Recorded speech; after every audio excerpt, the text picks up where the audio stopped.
kulanti wacan daawadayaal ku soo dhawaada warka telefishinka SBS xaruntiisa dhexe ee magaalada Muqdisho qodobada warkaad ku daawan doontaan hadduu baraali ka noqdo daawadayaal waxaa kamid ah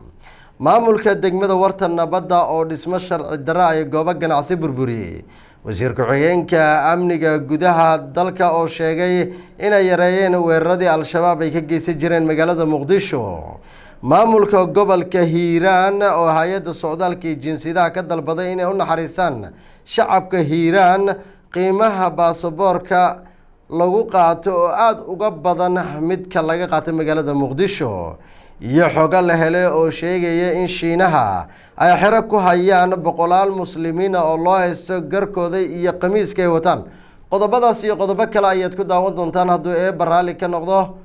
warka إن شاء الله قدر كذب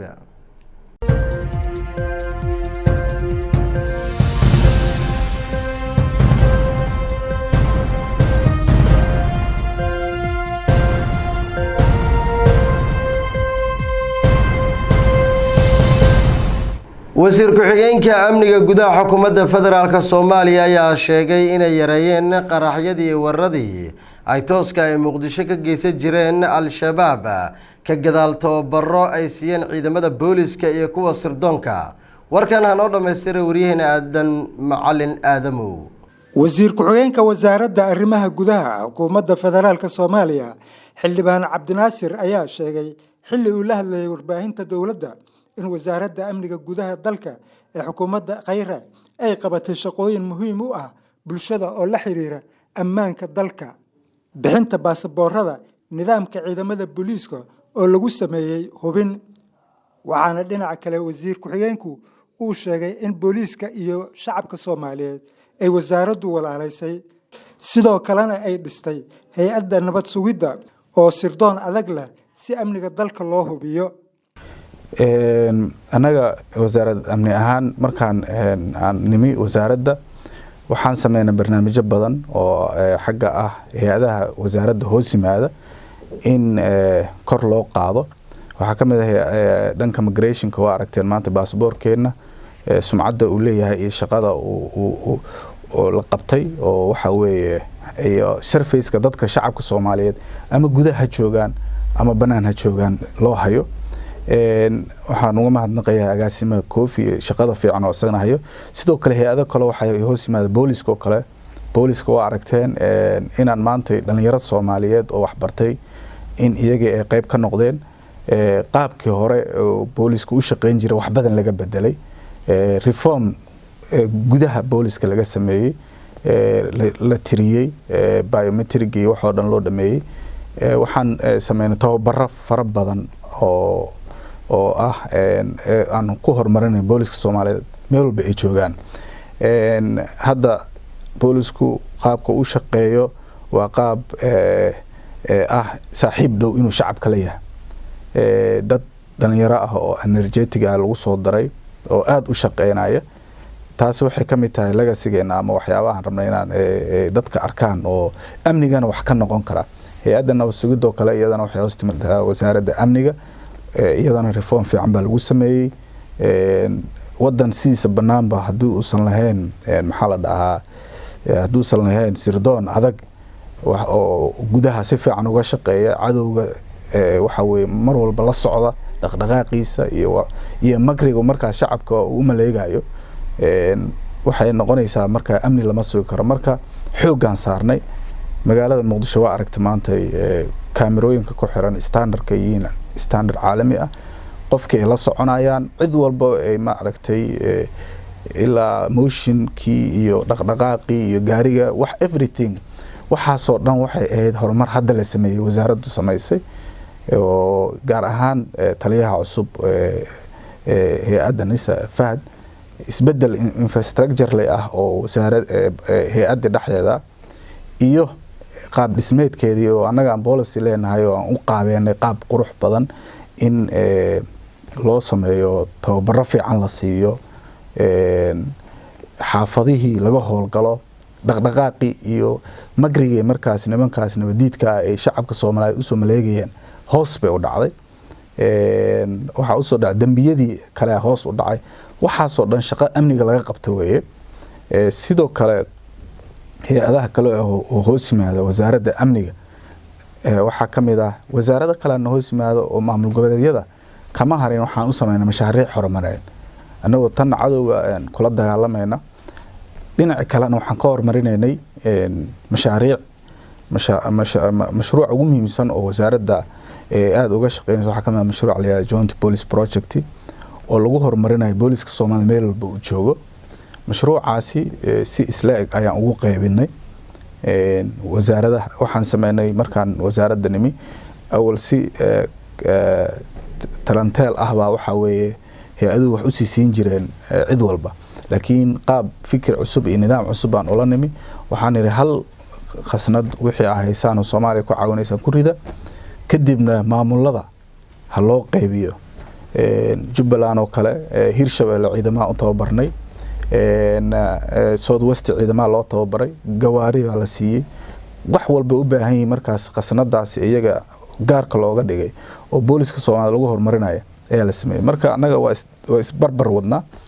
dhan anaga cadawga kala dagaalamay dhanna inaan booliskii iyo hay-adihii kale amniga inaan ku horumarino haday noqon lahayd tayadooda haday noqon lahayd xuquuqdooda in macnaha waa ogtiin dawladda in ahmiyad gaar ah siisay ciidanka in mushaharka loo kordhiyo daryeel la siiyo sababtoo qof aadan adiga daryeelin wax uu amniga ka sugi karo malaha marka wasaaradda amniga anaga waxaan qabaa wax badan waa noo dhibin wax badan waanu qabanay anagoo kaashanayna shacabkeena Soomaaliyeed shacabku si dhow ay hadda ula shaqeeyaan hay'adaha sababtoo ah kalsooni bay heleen hadda oo waxa weey laba jibaarantay oo mar walba hadda cadawga ay rabaan inay wax soo maleegaan waxa weey shaqooyin badan baa la qabtay shuruuc badan wasaaradda lahayd ayaa waxa weey aan soo dhameystirnay hadda xataa sharcigan qareenka oo u gudbinay sharciga minasaarka marka dalka horumar badan baa ka jira xagga amniga ah laakiin waxa loo baahan yahay waxaan la dagaalamayno waa niman dalkan aan nabad u rabayn oo nabadiid ah marka waxa loo baahan yahay wasaaradda amniga iyada dadaalkeeda wado in shacabka Soomaaliyeedna kaalintooda ay qaataan oo markaasi ay si dhow ula shaqeeyaan hay'adaha amniga mar walba wax arkaan ay la soo socodsiiyaan wasaaradda arrimaha gudaha oo la kaashanaysa wasaaradda gaashaandhigga dalka waxay ay 3 sano ee ugu dambeeyay ku guuleysatay yareynta weeraradii iyo qaraxyadii isdaba joogga ahaa oo Muqdisho ka dhici jiray inkastoo ay bateen dhagaxaanta lagu gooyo wadooyinka Muqdisho taasi oo mararka qaar caqabad ku ah shacabka Soomaaliyeed aadan macallin aadaamo TV-ga SBS Muqdisho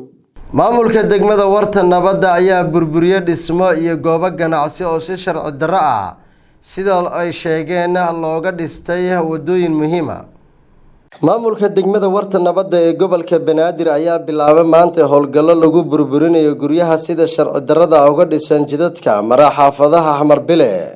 howlgalkan lagu burburinayo guryahan ayaa ah kuwa si sharci darro ah looga dhistay wadooyinka balse maamulka degmada warta nabadda oo fulinayo awaamirtii maamulka gobolka Banaadir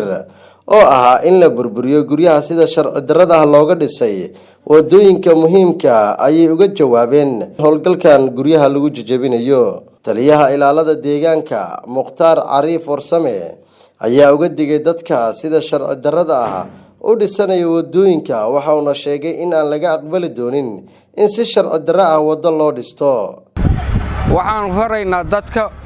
anoo ku hadlayo magaca gudoomiyaha iyo kii gobolkaba inay furaan wadooyinka ay sida sharci darrada u degeen hadda meeshan taagannahay waxa ka dhisnaa guri sharci darro waa duminay waana soconaynaa ilaa aan ka gaarno wadooyinka furitaankooda dhamaan gudoomiyaha degmada warta nabadda Seenab Maxamuud Warsame Xaabsay ayaa ka warbixisay howlgalladan lagu burburinayo guryahan sidoo kalena fariin u dirtay dadka dhisanaya wadooyinka oo sida sharci darrada u dhisanaya maanta oo taariikhdu ay tahay 18 bisha labaad waxa inoo bilowday qaybtii labaad ee wada furooyinka degmada warta nabadda waxa ku sugannahay waaxda shanaad ee Xamar Bile gaar ahaan xaafadda Shimiteerka oo ahayd xaafad aad ay isugu raran yihiin dadkoodii ay si obasiiba iyo siyaalo ka qalqaldanba ay ku deganaayeen waxaa inoo suurta gashay ilaa iyo 8 wado inaan maanta maxaa la yiraahdaa aad aragtaan ay furan tahay oo xaafadu ay leedahay dhammaantoodna laga shaqeynayo si sharci darahna ay ku degnaayeen dad bulsho Soomaaliyeed baaqan oo ka soo baxay maamulka gobolka Banaadir gudoomiyaha gobolka ugu horeeyo oo ahayd in aysan macquul ahayn in la iska deganaado jidadka sida sharci darada ah loo degnaado ama ha noqoto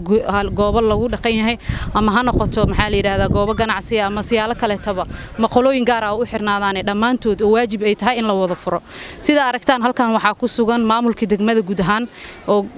qayb ay ka yihiin ciidankii ilaalada deegaanka booliskii dhammaan taliyaha saldhigga booliska iyo taliyaha ciidanka ilaalada deegaanka iyo maamulkeenu isgarabsanaynaba waxa ilaahay mahadiisa in shaqada meel wanaagsan ay noo mareyso waxa rabnaa si wada jira inaan baaq ugu dirno waaxaha kale ee hawsha aysan wili ka bilaabanin in ay ku quus qaataano ay arkaan shaqada socoto aysan noqonin shaqo caqabad iyo maxaa la yiraahdaa dadkii ka shaqeynaya looga hor imaado ama isjiidii waqti ay noqoto fadlan muwaadin meesha aad degan tahay haday tahay wado banay ma ogolin mana ka ogolaan doono inaad wado is sharci daraa ay lagu degnaado Cabdullaahi Maxamed Sheekhdon SBS TV Muqdisho madaxweyne ku-xigeenka Galmudug ayaa kormeeray wasaaradda maaliyadda ee maamulkaasi isagoona amray dhammaan wasaaradaha in ay akoonadooda ay la wadaagaan wasaaradda maaliyadda sida warkan oo noogu dhameystiray wariyeena Muniir Kaskey cali daahir oo ciid oo ah madaxweyne ku-xigeenka maamulka Galmudug ayaa markii ugu horeysay kormeer ku tagay xafiisyada wasaaradda maaliyadda Galmudug madaxweyne ku-xigeenka ayaa sheegay in nidaamka maaliyadeed ee Galmudug ay ku daashay wasaaradda sidii loo ilaalin lahaa taasina ay sababtay in wasaaradda ay noqotay mid ay ku kalsoon yihiin bangiga adduunka iyo IMF-ta madaxweyne ku-xigeenka ayaa amar ku siiyay dhammaan wasaaradaha Galmudug inay la wadaagaan xogaha maaliyadeed ee bangiyadooda wasaaradda maaliyadda Galmudug si loola socdo dhaqdhaqaaqa maaliyadeed ee Galmudug ugu horreyn waa idinku ammaanayaa shaqada qiimaha badan ee aad qabateen waxaan leeyahay waa guulaysateen waxaadna badbaadiseen systemkii maaliyadda Galmudug adduunku hadda sidii hore waa ka baxay systemka maaliyaddu waa inuu nadiif yahay maamulkii jira systemkaaga maaliyadda hadduusan nadiif ahayn oo shuruuciyadii caalamka uusan soo buuxinayn cid ku aaminaysa ma laha maamul walba oo tahay $1 laguma soo diri karo marka waxaan idinku ammaanayaa in systemkan hadda World Bank uu mataqaanaa aqoonsan yahay IMF sidoo kale Central Bank of Somalia uu aqoonsan yahay hay'adihii kala duwanaana ay maanta dhaqaale soo marsiinayaan sidoo kale wasaaradda waxaan ku ammaanayaa in boqolaal shaqaale ah ay shaqo siisay mushaaraadkoodana looga diro accountiyada wasaaradda looga diro waa guul waa mataqaanaa arrin horumarkeeda leh waa idin sii dhiirigelinaynaa ilaahay hadduu yiraahdo systemkeenan cusub yimid hoggaankeena madaxweyne Axmed Qoorqoor iyo anigaba waxaa naga go'an wasaaraddan inaan dhiirigelino ay noqoto wasaaradda ugu awoodda badan uguna dhaqdhaqaaqa badan dhammaan bangiyada private-yada u furan wasaaradaha u furan wasaaradda maaliyadda waa inay ka warqabtaa kuna controlshaa arrintaasna waa very important in account gaar ay wasaarad leedahay aan laga warqabin waxa mataqaanaa ku soo dhacay waxa loo isticmaalay idana waa amiirta mataqaanaa wasaaradda aan siinayno inay fuliso waa inay dhammaan soo controlshaa wasaaradaha accountnada gaarka ay leeyihiin insha Allah shirkii golaha wasiirada noo jiray usbuucan fariimo cadcad iyo awaamiir cadcad baan ka bixin doonaa in halka il ama halka wasaaradda dakhli aruurin sameyn karta ama maareyn karta dakhliga inay tahay wasaaradda maaliyadda kormeerkan ayaa noqonaya kii ugu horeeyay ee madaxweyne ku-xigeenka uu ku sameeyay shaqooyinka wasaaradda maaliyadda maamulka Galmudug waxaana bilow ay u tahay tani qorshe xukuumadda Galmudug ay ku doonayso in looga hortago musuqmaasuq baasan oo hareeyay Galmudugtii hore Muniir Muuse Bujeeti Muniir Kaskey SBS Muqdisho maamulka gobolka Hiiraan ayaa madaxda ugu sareysa ee maamulka Hirshabeelle iyo waliba hay'adaha ay quseeyaan bixinta baasaboorada ka codsaday in qiimo dhimis lagu sameeyo bixinta baasaboorada kadib markii cabasho xoogan ay u soo jeediyeen shacabka ku dhaqan magaalada Beledweyne warkan hanoo dhameystiray wariyaheena maryan maxamed cali oo ku sugan magaalada beledweyn. gudoomiye ku-xigeenka dhanka arrimaha bulshada gobolka Hiiraan oo ka jawaabaya cabasho kaga timid bulshada qeybaheeda kala duwan kuwaas oo ka cabanaya qiimaha baasaboorka lagu qaato gudaha magaalada Beledweyne ayaa maanta waxa uu shir jiraa'id ku qabtay xafiiskiisa iyadoo madaxda ugu sarsareysa maamulka goboleedka Hiirshabelle ka codsaday iyo hay'adaha qaabilsan bixinta baasaboorka degmooyinka Hiirshabelle qaasatan magaalada Beledweyne ee xarunta gobolka Hiiraan ka codsaday in qiimo dhimis ay ku sameeyaan bixinta baasaboorka maadaama ay si jiraan duruufo adag soo food saartay shacabka magaalada Beledweyne. gudoomiye Sheekh Xuseen Ismaan Cali ayaa hadalkaas yiri xilli uu shir jiraa'id ku qabanaya xafiiskiisa. shirkan jiraa'id wuxuu ku saabsan yahay codsi waaye. waxaan ognahay in bisha Ramadaan foodo lagu soo haysto dowladda gaarsiyo umrada ay bilaabanayso. waxaan ognahay in xajki uu ka dambeeyo oo ku xigo oo bilihii cibaadada ugu fadli badnaa ah oo tiirarkii islaamka tiir ka mid ah oo arkaanul islaam waa 5 waaye oo xajkii oo markaas uu sano uu sii xigo. waxaan ognahay in ardayda dugsiga sare ee dhigata iskuulada deegaanada Hiirshabelle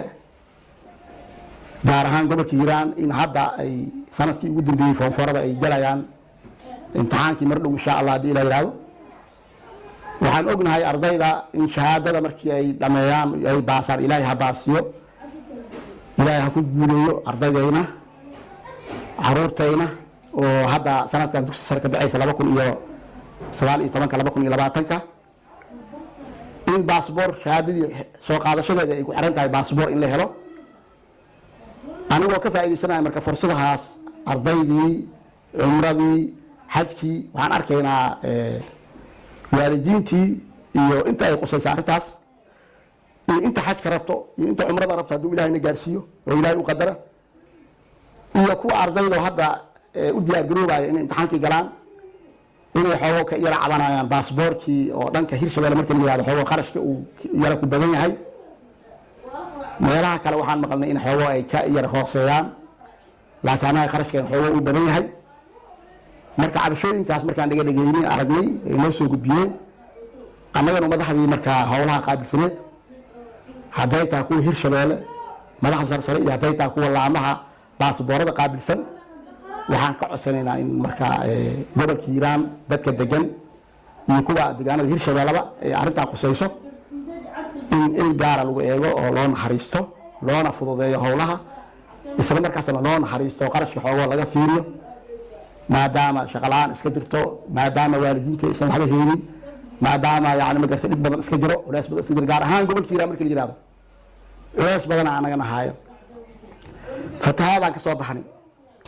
dhibaato gaar ah inoo ahayd runtii oo gurmad badan aan ka helno Soomaaliyeed aan ka faa'iideysanayo. waxaan markaa codsanayaa mar labaad ku celinayaa in madaxdayna sare ee Hiirshabelle iyo madaxda laamaha baasaboorada qaabilsan inay ilgaar ku eegaan u fududeeyaan.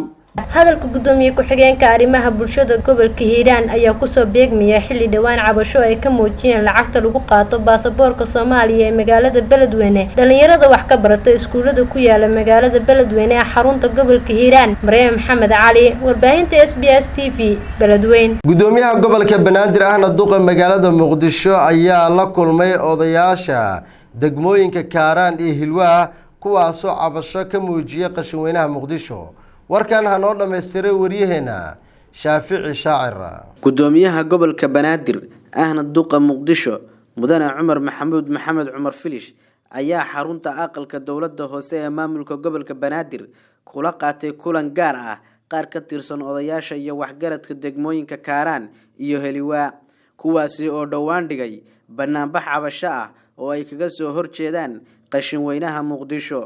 muddadii uu kulanka socday gudoomiyaha ayaa dhageystay cabashada dadka ku nool degmooyinka aan soo sheegay ee cabashada ahaa. qashanka kaawada waxa raacad la keenayo oo urkiisa iyo qaaciisa iyo tasxiga iyo booyadaha iyo musqulaha waxay ka soo qaadayaan ku shubaya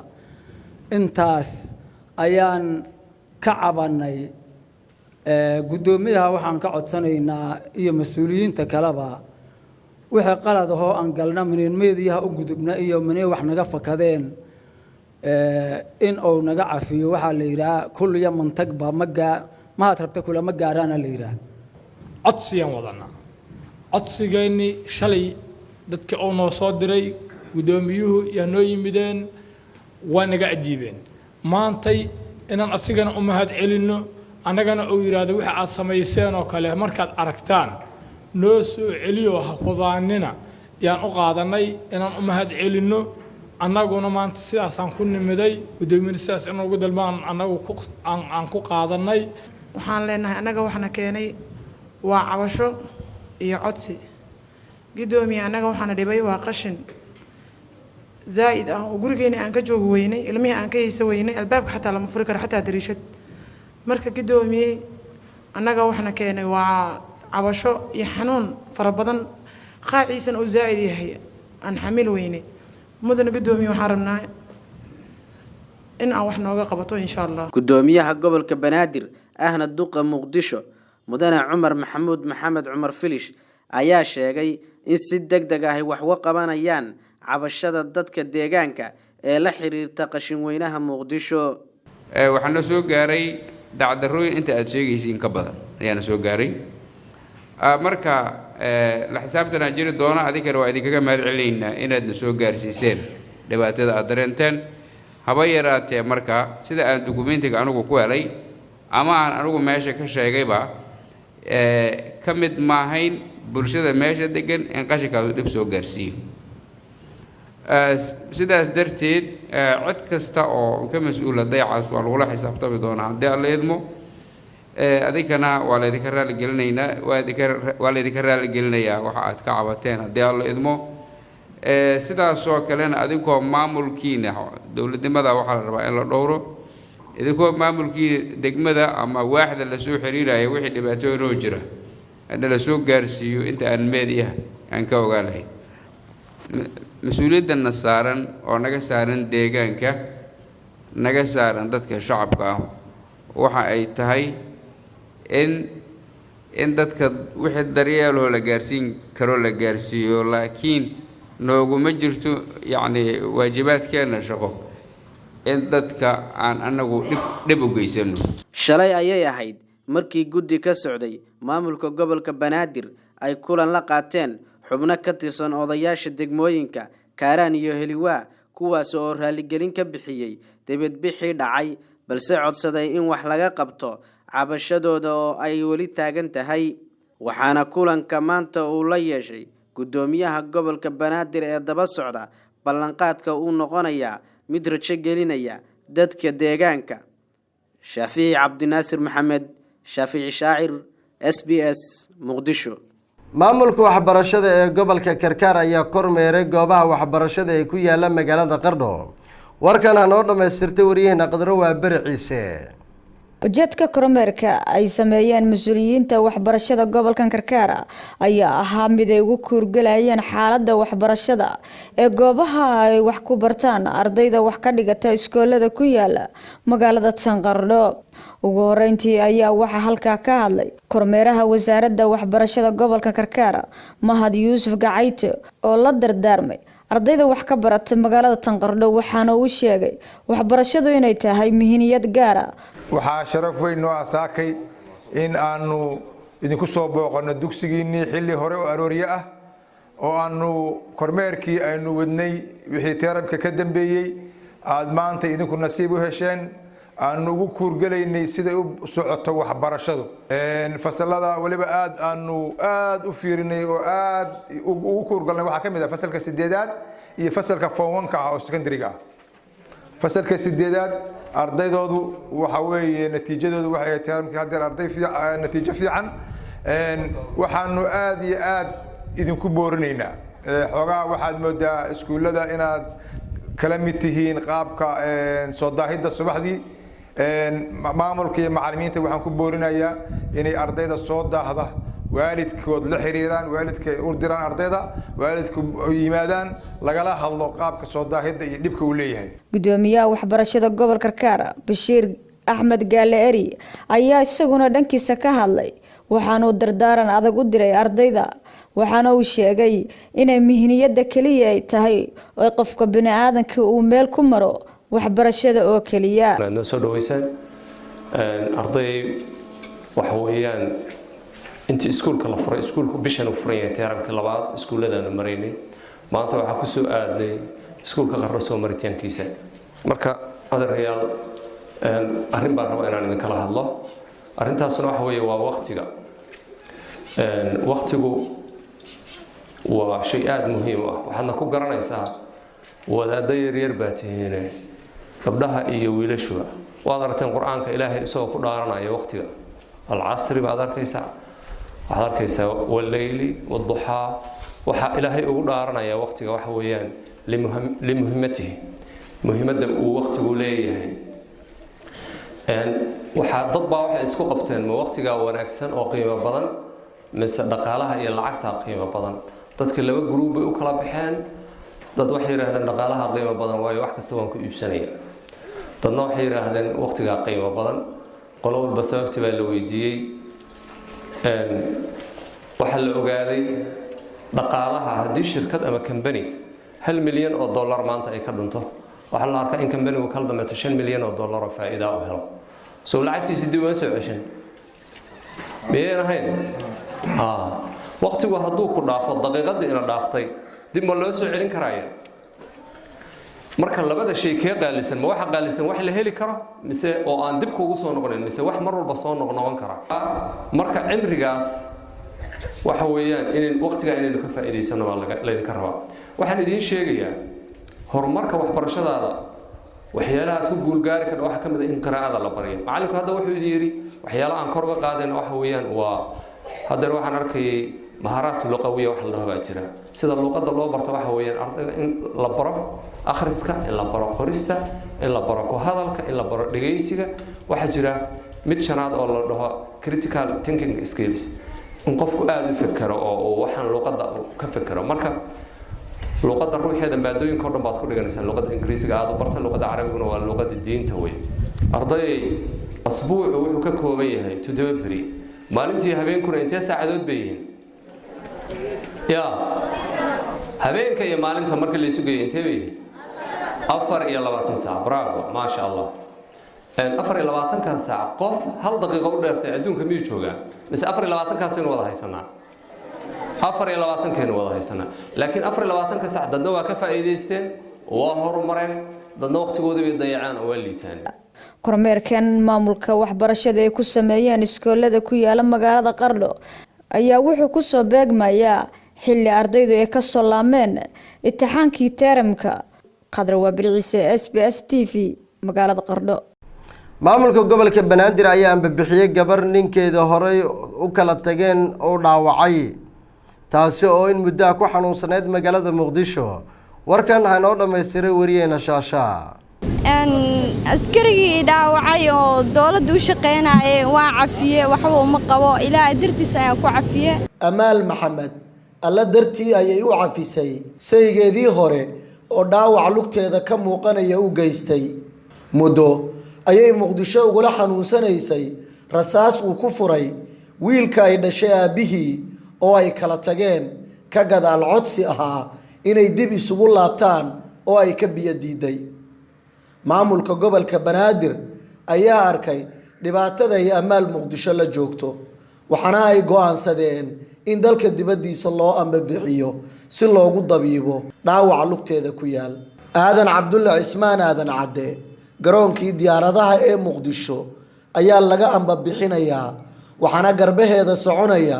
mas'uuliyiin ka tirsan maamulka gobolka iyo qaybo kamida ururada bulshada rayidka Amaal waxay u mahad celinaysaa mas'uuliyiinta gobolka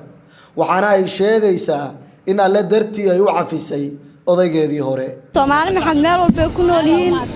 Assalaamu alaykum waraxmatullaahi wabarakaatuh marka dambe maanta heerka gaarsiisanay waxay soo gaarsiiyeen maamulka gobolka Banaadir gudoomiyaasheena gudoomiye Cumar Finish gudoomiyaha maamulka maaliyadda Ibrahim Deere gudoomiyaha maam Jawaahir Barqad gudoomiyaha maam Basma ما شاء الله وما دعينا يا دمان أنت ما أنت وحي قبتين عادي هذا يا أبو فرحسنا هاي وايو ما أنت شعورت مو سوكو بكرة والله بالله عادي أو فرحسنا وحمودا وإنا عاف ماله أنت أكدب askarigii dhaawacay oo dowladda u shaqeynayay waan cafiye waxba uma qabo ilaahay dartiisa ayaan ku cafiye waan in salaamayaa dhammaantiin ibraahim cumar mahad alle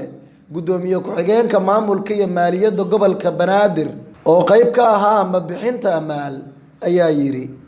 gargaar caafimaad kadib markii ay guddoonka sare ee gobolka banaadir ay garteen inay amaal ay caawiyaan amaal sidaad arkaysaan waa gabar yar da'yar ubaxa soo koraysa dhallinyaro ah dhib ku dhacay xaq bay u leedahay amaal inaan caawino waxaan rabaa halkan inaan baaq ugu diro soomaali weyn meel walba ay joogaan amaal waa gabar soomaaliyeed soomaalinimo ayaa nagula keenay soomaalinimo ayaa ku caawinay soomaalida na dhegaysanaysa waxaan ka doonaynaa amaal inay caawiyaan gaar ahaan soomaalida degan dalka turkiga waxaan ka rajaynaynaa amaal inay gacan weyn u fidiyaan waxaan idin rajaynayaa guul dhaqanka soomaaliyeed ee wanaagsan ee dadnimada iyo walaaltinimada iyo wax walba leh inaan wax iskula qabanno oo aan iscaawinno ayuuna farayaa amba bixinta iyo u diyaarinta adeega caafimaad ee amaal